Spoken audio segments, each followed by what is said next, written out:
অনেকদিন গুঞ্জন শোনা গিয়েছিল আর্জেন্টাইন বিশ্বকাপ জয়ী মিডফিল্ডার রদ্রিগো দি পল অ্যাটলেটিকো মাদ্রিদ থেকে MLS-এ চলে যাবেন, অর্থাৎ ইন্টার মায়ামিতে।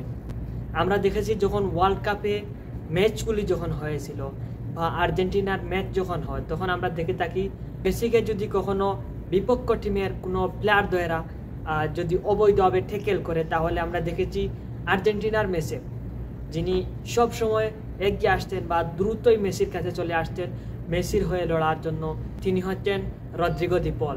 সেই রদ্রিগো দি পল অ্যাটলেটিকো মাদ্রিদ থেকে, অর্থাৎ লা লিগা থেকে তিনি এই মুহূর্তে চলে যাচ্ছেন MLS-এ মেজর লিগ সকারে ইন্টার মায়ামিতে, অর্থাৎ মেসির ক্লাব। মেসি যেই ক্লাবে খেলে থাকেন সেই ক্লাবে খেলবেন রদ্রিগো দি পল। আমরা এতদিন গুঞ্জন শুনেছিলাম, কিন্তু সেই গুঞ্জন সত্যিই হয়েছে।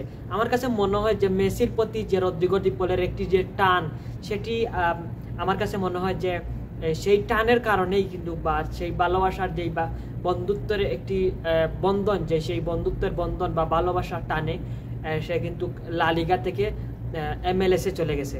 আসলে MLS-এ কি করেন মেসি, রদ্রিগো দি পল, লুইস সুয়ারেজ, আসলে তাদের এই যে তিনজনের একটি জুটি, সেটি কেমন করতে পারে MLS-এ ইন্টার মায়ামি, সেটা দেখার অপেক্ষায়।